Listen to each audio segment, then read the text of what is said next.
Bienvenidas y bienvenidos a ¿Qué ondas con la historia? Con ustedes están Sofía Córdoba. y Andrew Enríquez. Y el día de hoy ya hablamos de la independencia. Exacto. Ya hablamos un poco de los antecedentes de la independencia. Así que vamos a hablar de un momento en la historia antes de conformarnos como El Salvador. Como decir, ya nos pusieron nombre, ya sacamos el acta de nacimiento y ya somos El Salvador.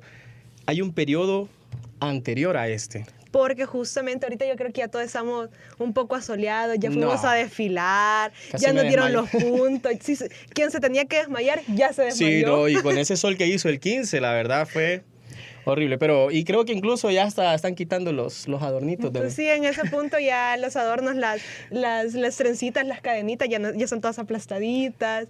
Pero justamente venimos de celebrar el 15 de septiembre, que muchos creemos que es el punto de partida para nosotros ser El Salvador como una nación soberana. Exactamente. Y en medio de todo esto hay un espacio de tiempo en el que fuimos mexicanos y también fuimos centroamericanos Pasamos de unidos. españoles a mexicanos y luego centroamericanos y después salvadoreños. Así que el día de hoy vamos a hablar un poco de lo que fue la República Federal de Centroamérica.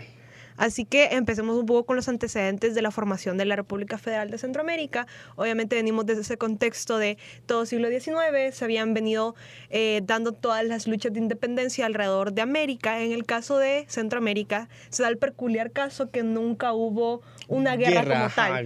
Hubieron tenemos 1811 con el primer grito de independencia. El en El levantamiento Salvador, que se da en San Salvador. que realmente tan independentista no fue. Eso será otro tema.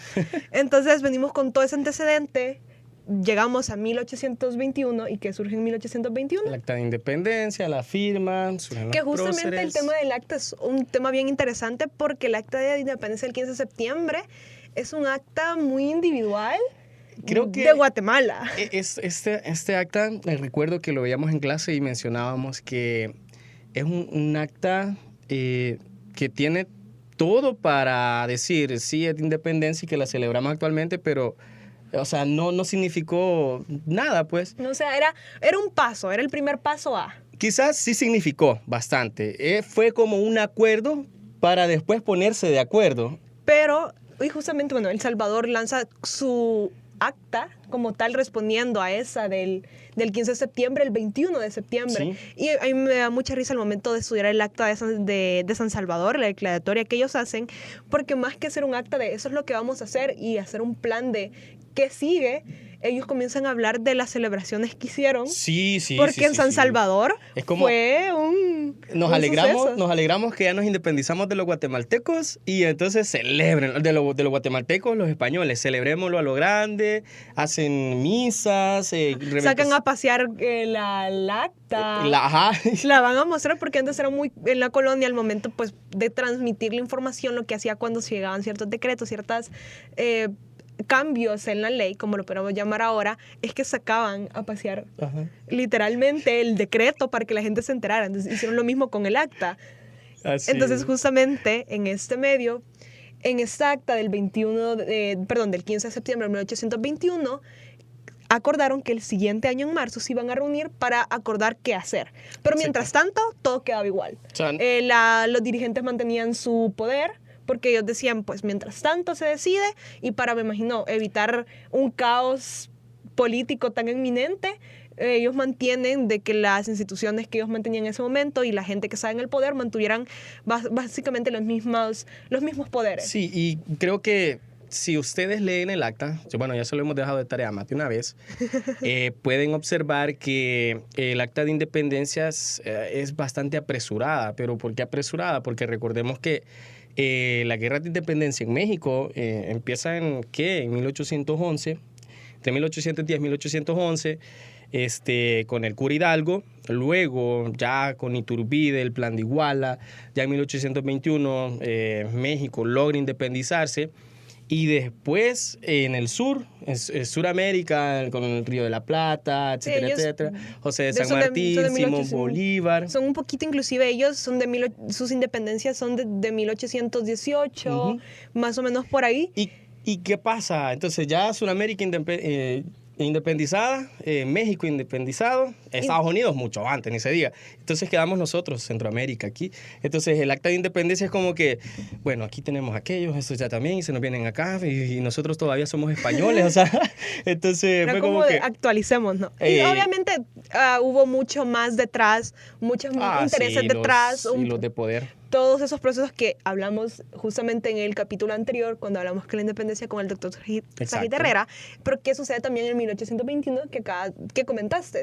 La independencia de México. ¿Y México qué decide? Porque en ese momento, ok, somos independientes, pero ya no tenemos monarquía, entonces ¿a qué sistema político vamos a responder? México toma la decisión de ellos ir con una monarquía. Entonces es bien... nace el Imperio Mexicano Iturbide. con Iturbide, que Iturbide básicamente era el último en la lista porque ellos querían a un monarca español. Es cierto. Pero España fue como de, ya no queremos nada que... Ajá, o sea, no, estoy resentido con ese... olvídennos. Entonces fue como, y si no era español, al menos que fuera europeo. Ajá. Y Europa tampoco nadie se quería estaban hacer en cargo. guerra, los franceses estaban destrozándolos, España antes aguantando, los ingleses contra los franceses. Entonces, Iturbide fue como de, bueno, ni modo, o sea, fue básicamente como cuando ya de verdad no hay de otra en el grupo de clase. Qué y te feo. toca y que te metan a cualquier grupo y todos es como de... O como cuando juega fútbol uno y Eso es el último al que te eligen. no, qué feo. Básicamente ese fue el papel de Iturbide. Y así fue como Iturbide. Tenía cierto poder político, tenía ciertas cosas. Influencia. Iturbide es otro caso enorme. México es otro caso enorme para discutir. Pero Sí, el Imperio Mexicano. México da la idea de la anexión de Centroamérica al Imperio Mexicano. Y aquí van a empezar a resonar apellidos de familias poderosas de Guatemala, que son los Aycinena. Y los Aycinena empiezan a tener cartas con Iturbide de la idea de anexar Centroamérica. Y todo eso pasando... Y casi cuando se había acordado hacer un congreso para decidir qué rumbo iba a tener Centroamérica como país, o sea, cuando nos uniéramos después de la independencia, bla, bla, y de repente salen, no, el congreso ya no se va a hacer, ¿saben qué? Vamos a hacer algo, vamos a hacer un cabildo abierto, a llevarlo a votación y ver si sí nos anexamos a México o no. Entonces la mayoría de Centroamérica dice, vámonos con México, y aquí salen los sansalvadoreños y dicen...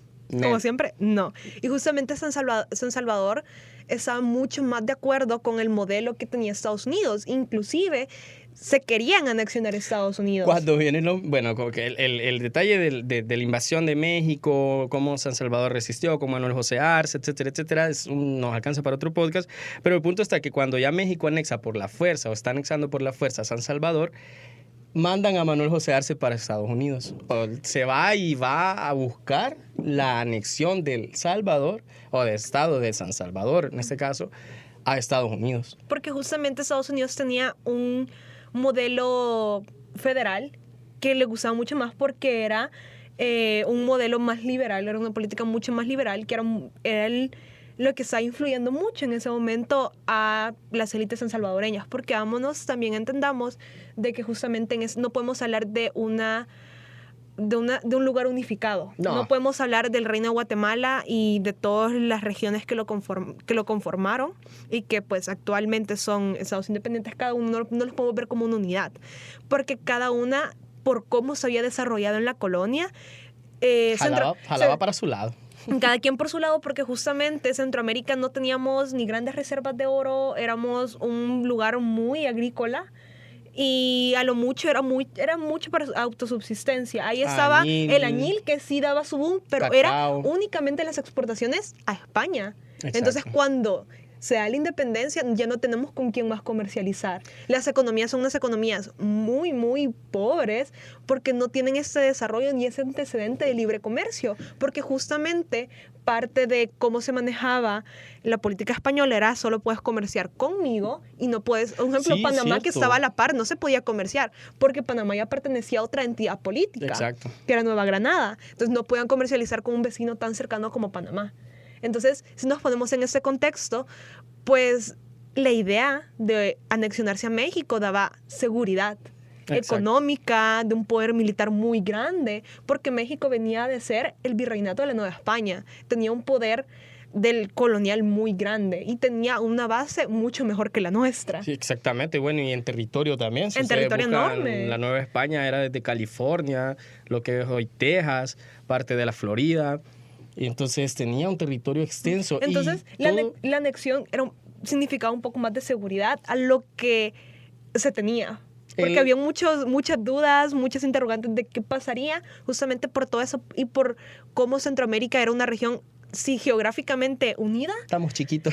Pero políticamente y culturalmente, pese a tener semejanzas y cosas compartidas de venir a ser un centro cultural en común como lo fue Mesoamérica, realmente al verlo en el panorama político, económico y los intereses localistas de cada lugar, de cada región, eran mundos totalmente diferentes. Totalmente. Creo que incluso aquí podíamos tocar los temas de cuando se da la independencia y luego se da la anexión a México. Incluso San José de Costa Rica estaba en contra de la anexión. Y el hecho de ver las posturas, porque Nicaragua y Costa Rica, en un acta que se llama el Acta de los Nublados, es un acta, un acta, ellos dicen, sí, ya somos independientes de España, pero vamos a ver si nos unimos con México. Uh-huh. Entonces, y los salvadoreños dicen, no nos llevamos bien con ellos, bla, bla, ahí muere. Entonces, ¿qué pasa después de todo esto? Al final, San Salvador se anexa, Centroamérica se anexa al imperio de Iturbide, pero termina mal. Spoiler, sale mal. Y con eso, ya en 1823, cae el imperio de Iturbide, a Iturbide le toca salir corriendo.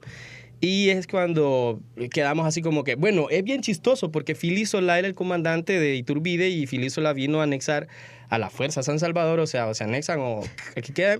Y Fili Solá se queda en Guatemala, él se queda como jefe de todo el territorio centroamericano. Y pasa algo, que cuando Iturbide cae en 1823, Fili Solá dice, bueno, yo ya me voy, me llevo mis tropas y ahí vean ustedes qué hacen. Entonces, o sea, le llegó en medio de todo, fue como de, entonces siempre no.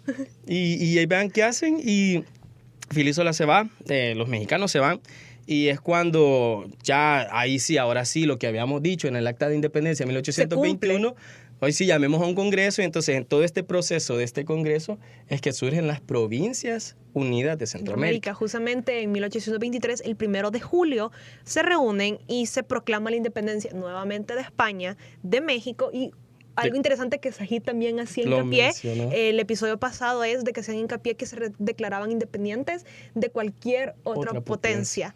Entonces, ¿cuál es el siguiente paso? Siempre buscando esta idea de unidad, más que todo por un tema de supervivencia, si comenzamos a analizar y nos ponemos en el contexto de la época, nace la idea de un proyecto unionista centroamericano y es así como en 1824 se estableció un gobierno federal. ¿Qué tan federal era esto?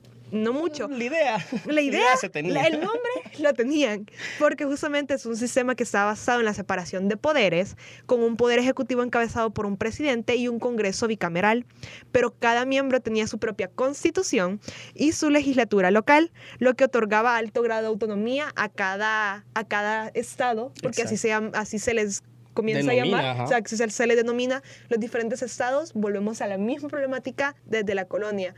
No se ve como una unidad. Y no se puede imponer que se vea como una unidad porque es una diferencia que está desde el antecedente colonial. Exactamente.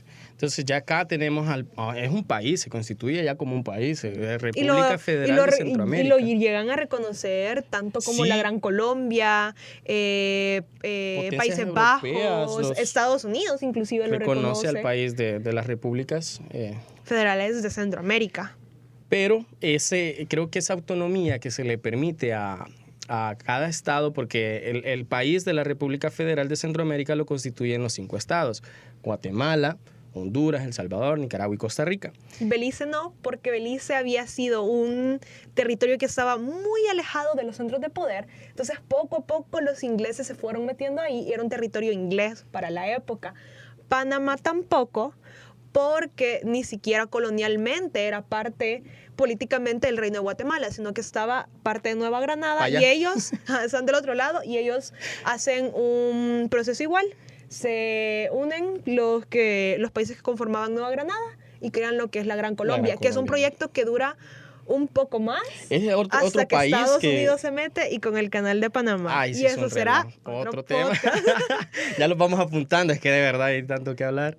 Pero bien, el gobierno federal empieza a tener relaciones exteriores, se van consolidando derechos, incluso van actuando de una manera liberal. El país de Centroamérica va actuando de una manera liberal e incluso podemos ver que su constitución promulga derechos que para la época van a estar súper adelantados. Consideremos que Estados Unidos, ya un país independiente desde hace rato, antes que nosotros, todavía mantiene la esclavitud.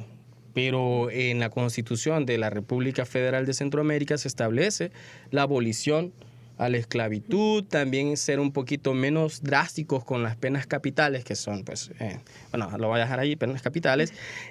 También empiezan a querer tener un control desde siempre la capital, que sería la ciudad de Guatemala. Que justamente es otro antecedente que a los demás estados tampoco les viene a caer muy bien, porque veníamos siempre de esta identidad política colonial de lo que fue el Reino de Guatemala, con un gobierno centralizado en Ciudad de Guatemala, donde todos los impuestos, todo el fisco que se recogía, tanto de los diferentes impuestos como de lo que se le daba a la ofrenda a la iglesia, venía para Ciudad de Guatemala. Sí. Y muchas veces las provincias nunca veían nada de eso. No. Nunca. Entonces, creo que ni les decían cuántos habían recolectado. No, o sea, realmente y esa idea de verse tan alejados de lo que era el centro de poder se viene a seguir viendo, porque justamente un constante que se ve durante la República Federal Centroamericana es la debilidad del gobierno central,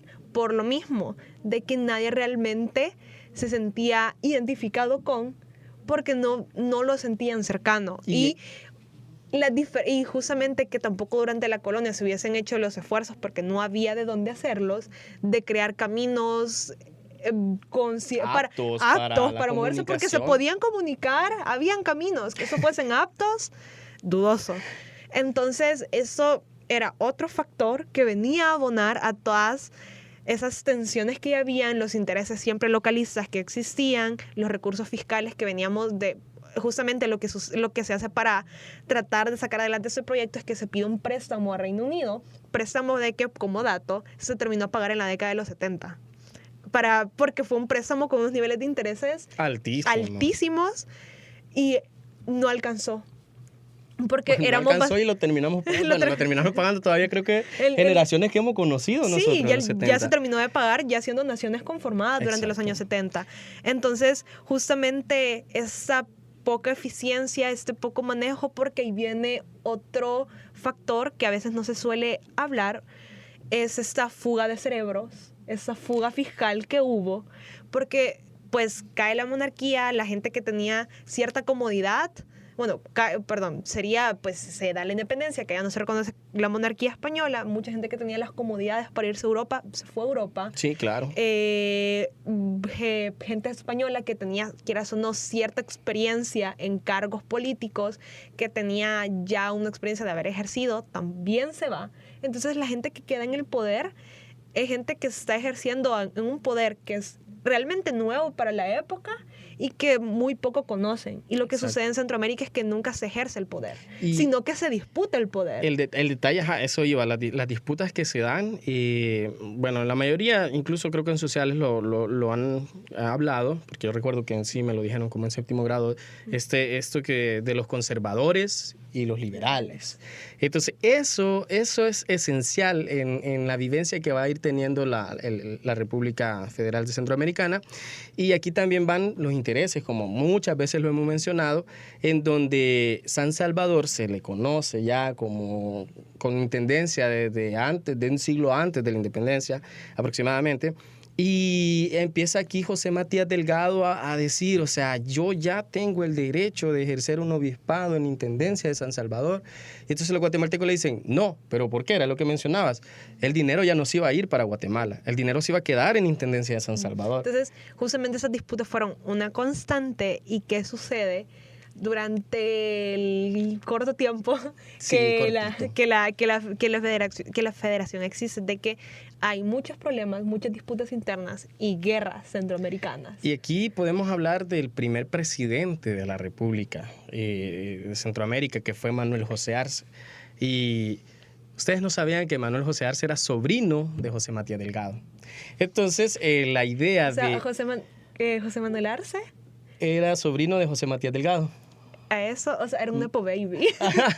Venía siendo un nepo baby. Quería caer en eso, quería hacer el chiste. Continuamos.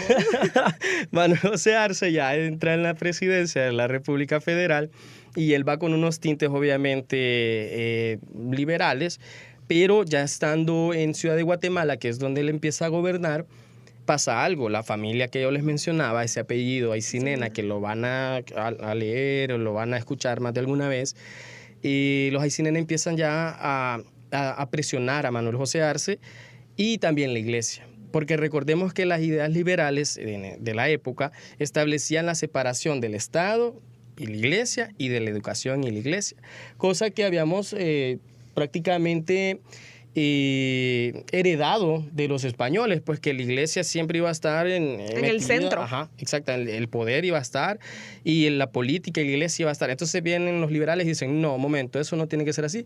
Entonces los Aycinena eran conservadores junto con la iglesia y vienen y empiezan incluso a decir que los liberales eran herejes y empiezan a meter todo ese tipo de ideas y Manuel José Arce empieza como, ¿cuál y ahora qué hago? O sea, y de repente viene y mi tío allá en San Salvador me dice que sí, que le establezca una iglesia, un arzobispado, bla, bla, bla. Y él dice, sí, chivo, y se lo hace. Entonces empieza esta disputa entre los guatemaltecos diciendo, hey, te dijimos que no se puede hacer eso. Y aquí ya empiezan a surgir figuras porque se empiezan a agarrar y no agarrarse a palabras. Se da una batalla en Honduras. Y con esa batalla es donde se empieza a dar la guerra civil en Centroamérica. Una guerra que duraría desde 1827 hasta 1829, que justamente enfrentaría, ahí se van, o sea, creo que se dan entre todos, porque agarran a meter, yo estoy en desacuerdo con esto, vámonos, o sea, casi el mismo que la Primera Guerra Mundial, que todos hallaron una excusa para meterse ahí. Sí. Y todos terminaron envueltos, y esto abonado, o sea, una guerra ideológica, por disputaciones de poder, justamente muchas de estas, además de esta guerra, había muchas luchas internas por el tema territorial. Por ejemplo, México con el estado de los Altos, Chiapas era de Guatemala. Soconusco, que al final ellos voluntariamente se deciden quedar en el proyecto mexicano. Sí, exacto. Y pues ya no son parte de Guatemala, otros desacuerdos con límites territoriales. La verdad, pobrecito Guatemala, porque México no le quita a Chiapas, ¿verdad? Chiapas decide anexarse a México, pero también venimos los sansalvadoreños y les quitamos Sonsonate. Que eso era otra disputa, el Sonsonate y Aguachapán. La alcaldía mayor de Sonsonate eran esos territorios, Aguachapán y lo que es actualmente Sonsonate. Y a partir de 1823, 1824, se empieza a pelear. Aquí vemos los intereses, porque ¿qué hay en Sonsonate? El puerto de Acajutla era muy importante. Entonces vienen los sansalvadoreños y no sé qué, relajo. Bueno, sí hay fuentes, pero me voy a alargar mucho, porque es un tema que me gusta bastante. Pero para resumirlas, los sonsonatecos dicen, sí, nos anexamos a San Salvador. Los aguachapanecos dicen, momento, tenemos problemas con Sonsonate. Entonces le dicen a San Salvador, yo me uno a ustedes, a su visión de Estado, de país, pero con la condición de que me regresen unos territorios que Sonsonate me quitó. Entonces aquí había un solo relajo, un merequetengue, diría cierta doctora por ahí. Y resulta que al final Sonsonate queda en el territorio de El Salvador, o sea, Sonsonate y Aguachapán. Pero una curiosidad, como hemos mencionado, cada estado tenía su constitución. Y además también otro dato es de que cada estado tenía su propia fuerza armada, sí. Tenían sus grupos, sus grupos de milicias. Bueno, ya casi un ejército. Sí, pues estaban ya rozando ya en ese punto, ya tenían cierto entrenamiento. Ya sabían disparar. Bueno, volviendo a lo de Sonsonate, ya El Salvador lo anexa, pero como mencionamos, las constituciones de cada país, cada estado, no eran países, eran estados del país, de la República Federal, establecían los límites territoriales. Límites que de los cuales no están todos de acuerdo. La Constitución de San Salvador menciona que Sonsonate le pertenece, no lo dice así, pero parafraseando, que Sonsonate es de ellos. Y en 1825, la Constitución de Guatemala dice que Sonsonate también les pertenece a ellos. Entonces, al final la decisión queda de los sonsonatecos en cabildo abierto, bla, bla, bla, y creo que Guatemala se rinde y ya dice, bueno, ni modo, ya perdimos Chiapas, ya perdimos Sonsonate, pero ni modo, ¿yo para qué pelearle? A diferencia de Chiapas, que Guatemala va a estar dándole de que me quitaron, Sonsonate es como que, bueno, solo una vez creo que hacen más mención en lo que sigue, porque con Guatemala vamos a tener guerras de todos lados. Entonces, con la guerra civil que les mencionábamos, aparecen figuras como Francisco Morazán. Francisco Morazán, creo que esa batalla se llama la Batalla de la Trinidad y creo que aparece en el billete de 5 lempiras. O sea, pero yo creo. Así es que si van a Honduras, miren un billete de 5 lempiras que equivale se los dejamos como encargo. Ajá, equivale como a, creo que una cora, 5 lempiras. Te la debo. Y dice Batalla de la Trinidad. Entonces, esa batalla es el inicio de las guerras civiles en el país de la República Federal de Centroamérica. Y va a ser una constante durante toda la historia de la duración de este proyecto unionista.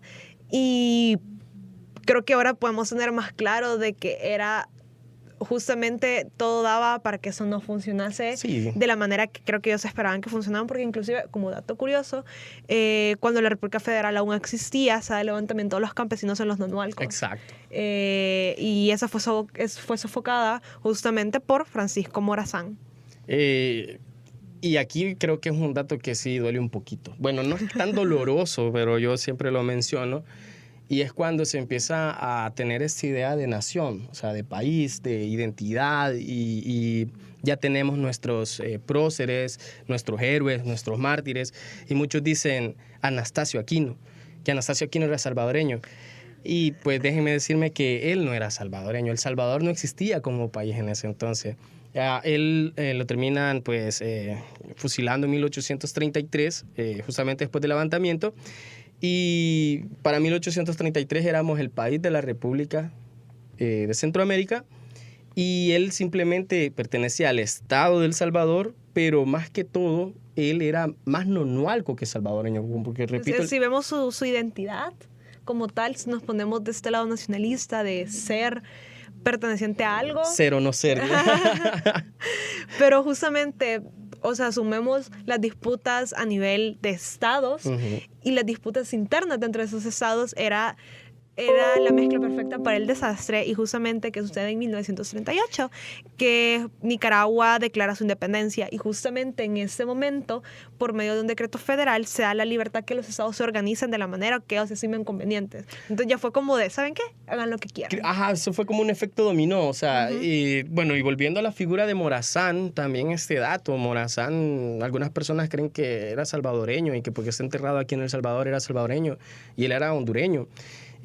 Pero él, aquí sería un dato no comparativo de la imagen o de la grandeza que tuvieron, porque son diferentes historias, pero ver que Anastasio Aquino era centroamericano, perteneciente a este país, y Francisco Morazán también era centroamericano. Entonces, uno nacido en Nonualco, en el estado de El Salvador, y el otro nacido en el estado de Honduras. Entonces, vemos aquí las diferencias y el por qué a veces, como a uno de historiador, cuando le muestran símbolos patrios, datos, el nacionalismo, de que el indio aquí, que no sé qué, y es como que, no, espérate, El Salvador no existía. De hecho, no existía ni el escudo actual del Salvador, ni el himno nacional del Salvador, ni el ave nacional del Salvador. Entonces, Anastasio Aquino no conoció nada de eso. Ni Morazán. Y justamente después de que en 1938 Nicaragua se declarase independiente, en 1939 Nicaragua, Honduras, Costa Rica, perdón, en ese mismo año, 1938, Nicaragua, Honduras y Costa Rica también se declaran independientes, Guatemala en 1939 y finalmente El Salvador pues se queda solo. Ajá, o sea, se queda solo y no le queda de otra que pues conformarse como ahora sí. Una república. Una república. Un país independiente, soberano, independiente. Y justamente y así es como se van conformando los actuales países que conocemos, que pues son parte de ese territorio, de ese espacio geográfico que conocemos como Centroamérica. Exactamente. Así nacen los países actuales. Centroamérica sí nace, bueno, Centroamérica como tal, este país, las provincias, en 1823, o sea, 2 años después de la independencia. Entonces, a veces es bueno conocer todos estos datos porque el nacionalismo nos gana y decimos 202 años de que El Salvador nace y está chiquito, pero no, o sea, es un proceso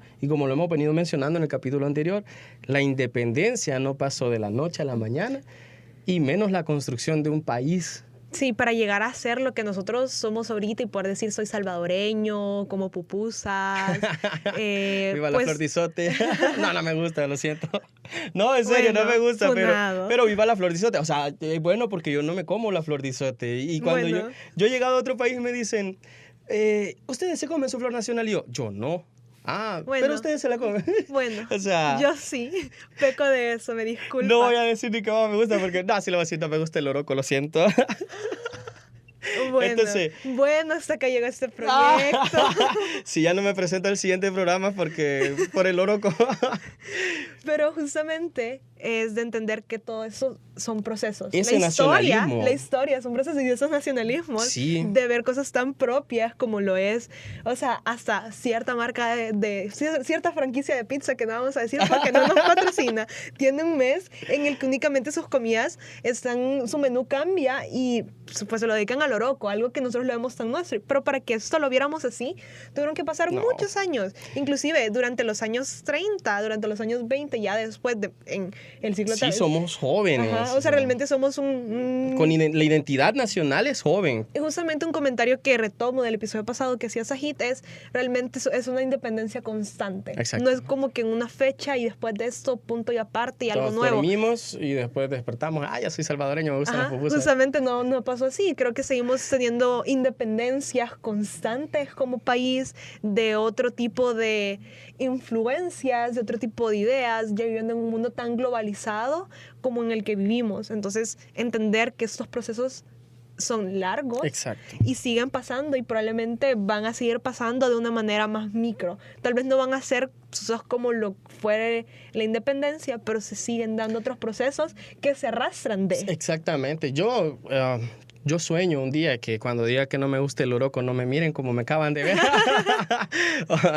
Pero bueno, todo eso pues ha sido un proceso y creo que hemos tratado de llevarlo en este mes patrio, en este mes de la independencia, desde Bonaparte ayudándonos allá a debilitar a España, esa monarquía que viene decayendo. Luego la independencia, el acta, las constituciones que vimos con Sajid, cómo se va consensuando, la independencia, cómo se van gestando, los actores, etcétera, hasta llegar a este punto en donde pasamos de, como lo dijimos en un principio, de españoles a mexicanos, a centroamericanos, a salvadoreños. Entonces, ahora, el próximo año, ya después de concluir con este episodio de nuestra temporada de septiembre, nuestros especiales dedicados a la independencia, el siguiente año, si les toca desfilar, cuando vean a sus compañeros que se desmayan en medio del desfile, los que no se pusieron bloqueador, van a entender cómo todos esos procesos que pasaron hace tanto tiempo, aún los seguimos viviendo, Sí, claro. y los seguimos conmemorando de manera más o menos acertada. Sí. Pero pues son parte de nuestra identidad, todos esos procesos nos han venido conformando a menor o mayor escala. Hay gente que septiembre únicamente ve donas, Que que yo ya comí donas. Me robaste la idea, pero es que es cierto. Y ahora vemos, bueno, ya no es necesario ni que se promocionen. Ya las personas desde que estamos un mes antes de septiembre van pensando en donas. Entonces creo que... Son parte de esas transformaciones que se van dando con el tiempo de pues cómo septiembre, que era un mes pues tan nacionalista y tan patriótico, pasó a ser el mes de las donas. Exactamente. Entonces, esto fue ¿Qué ondas con la República Federal de Centroamérica? Los invitamos a que se mantengan al tanto de nuestras redes sociales, Instagram, TikTok y Facebook, y que obviamente se mantengan también al tanto de los medios de difusión de la radio YSU, su radio universitaria. Eso será todo por nuestra parte. Exacto. Yo soy Sofía Córdoba. Andrew Enríquez. Y Manuel Rivera en el guión. Pero antes de irnos, recuerden que quien no conoce su historia está condenado a seguir creyendo que Morazán era salvadoreño. Así es que Hasta la próxima.